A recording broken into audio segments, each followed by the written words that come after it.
Dans cette nouvelle vidéo, on va parler efficacité en montage vidéo.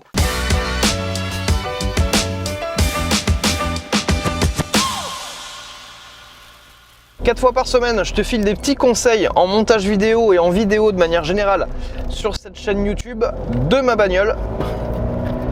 Et tu peux t'abonner à cette chaîne YouTube et aussi cliquer sur la petite cloche pour être tenu informé des prochaines vidéos qui sortent. Et puis je te file aussi mes 15 meilleurs conseils en montage vidéo dans un PDF que tu peux télécharger gratuitement en suivant le lien en dessous de cette vidéo.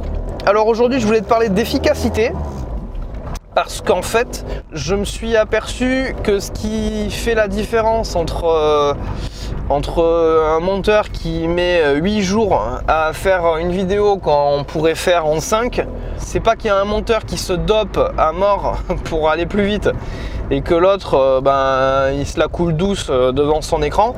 C'est souvent des toutes petites techniques d'efficacité qui vont juste te permettre d'utiliser ton temps de manière un peu plus optimisée. Il y a plein de choses qui peuvent te faire perdre du temps s'ils n'ont pas été anticipées.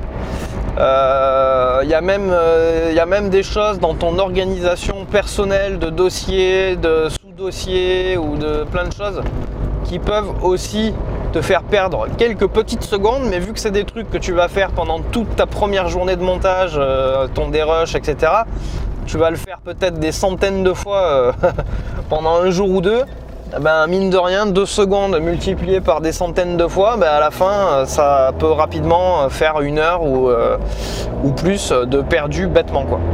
Voilà, donc c'est juste apprendre à repérer ces petites pertes de temps, repérer tout ce qui te freine, repérer partout où tu bloques, repérer aussi toutes les tâches répétitives, parce qu'il y a toujours moyen sur des tâches répétitives de rendre le process un peu plus efficace. Et des tâches répétitives, il peut y en avoir pas mal. Donc du coup, forcément, tu multiplies le temps que tu gagnes. Et au final, c'est comme ça qu'un montage que certains feraient en 8 jours, d'autres le feraient en 6, sans avoir l'air de se presser, juste en adoptant des bonnes habitudes dès le début, qui peuvent faire gagner du temps sur toute la durée d'un projet. Là, par exemple, tu vois, ce matin, on s'est aperçu d'une chose avec notre stagiaire. On s'est aperçu qu'en fait, elle se sentait plus à l'aise, elle était rassurée de regarder ses rushs pendant qu'elle organisait ses dossiers. Donc elle fait bien tout ce qu'il faut, elle fait un dossier jour 1, jour 2. Dans ce dossier jour 1, elle crée des sous-dossiers qui représentent à chaque fois une séquence. Et donc ces séquences, ces sous-dossiers, ils sont chronologiques au tournage, c'est-à-dire qu'ils sont chronologiques. Donc séquence 1, on commence par le début de la journée de tournage et la dernière séquence, c'est la dernière séquence qui a été tournée le jour du tournage. C'est important ça, et je te le répète, c'est important si tu travailles avec un réalisateur et que ce réalisateur, il a besoin à un moment donné, il va te dire ça a été filmé jour 5 vers les midi. Là direct tu sais où il est ton rush, tu vas pas chercher pendant 3 plombes. Voilà. Et en fait donc notre stagiaire, elle est donc quand elle organise ses dossiers, forcément tu es un peu obligé de regarder un petit peu ce qu'il y a dans les rushs pour pouvoir les classer par séquence. Donc elle regarde tous ses rushs et c'est comme ça qu'elle les classe en fait. En fait, le problème, c'est que cette étape-là, au stade où elle est du projet, elle sert pas vraiment à grand chose. Parce que tous tes rushs, de toute façon, tu vas à un moment donné te les retaper pour le vrai des rushs, à savoir ce qui arrive juste après la phase d'organisation en dossier. Tu vas être obligé de tout retaper tes rushs pour choper ce qui est bon dans chaque rush, là où il n'y a pas de flou, là où la caméra elle bouge pas, là où donc ça tu vas te le retaper à un moment donné. Donc en fait, te taper tous tes rushs à la phase d'organisation du projet, ça sert à rien parce que tu vas pas bosser sur tes rushs. Là pour le moment, tout ce que tu fais c'est du classement. T'as pas besoin de regarder un rush du début à la fin pour savoir où le classer. En règle générale, moi je vais te dire ce que je fais, c'est que je mets j'affiche tous les rushs en mode d'affichage où je vois les vignettes. Ça me permet de voir en fait partout où le lieu de tournage est le même. Et pour moi, ce qui définit une séquence en fait, c'est souvent le changement de lieu en fait.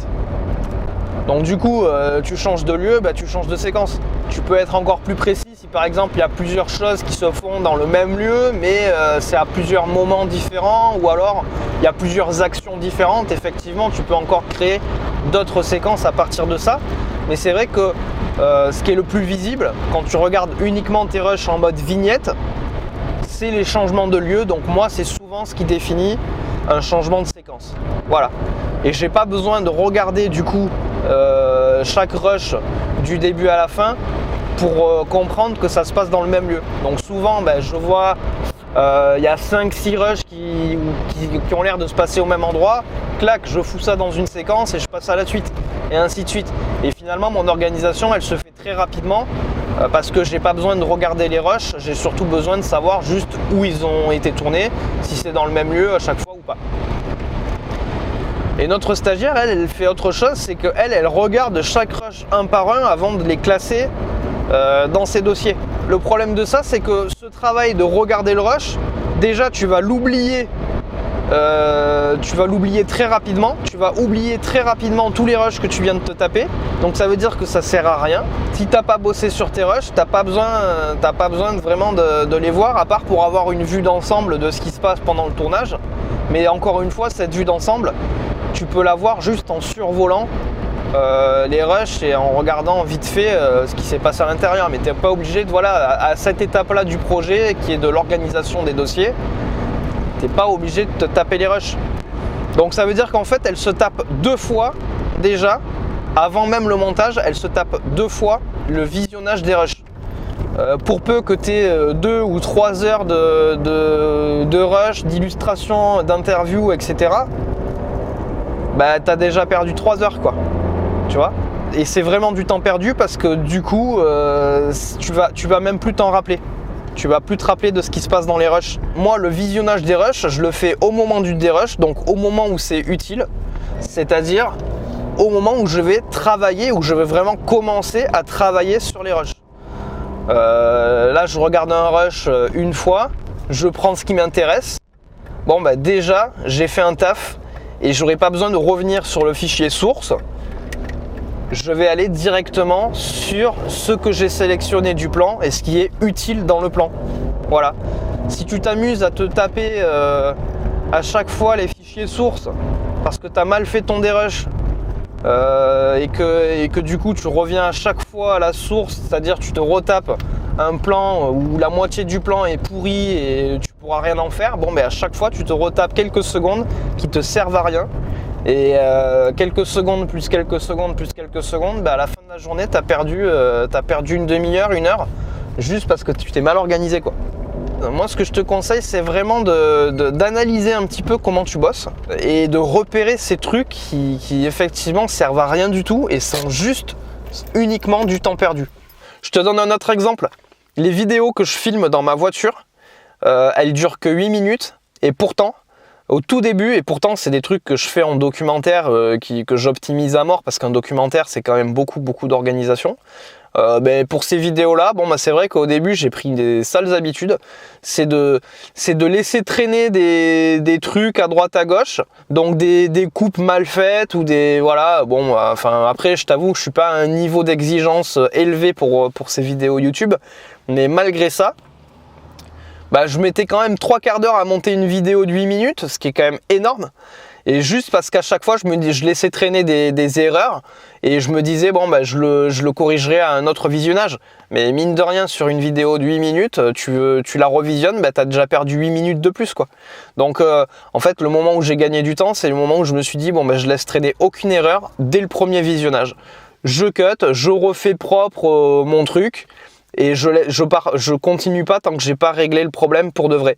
Et je faisais pareil après pour tous les autres. Et au final, à la fin du premier visionnage, j'avais quasiment déjà la vidéo terminée, quoi. Donc j'avais qu'à visionner une deuxième fois. Et en fait, le job était fait. Et du coup, j'ai divisé par 2 le temps de travail sur ces vidéos-là. Donc c'est vraiment, à chaque fois, c'est des petites bidouilles qui peuvent te faire passer du kit au double et sur lesquelles vraiment ça vaudrait le coup que tu prennes ce temps-là d'analyser où tu perds ton temps. Et ce temps d'analyse ne sera jamais perdu puisque justement, il va te faire gagner un temps énorme pour la suite.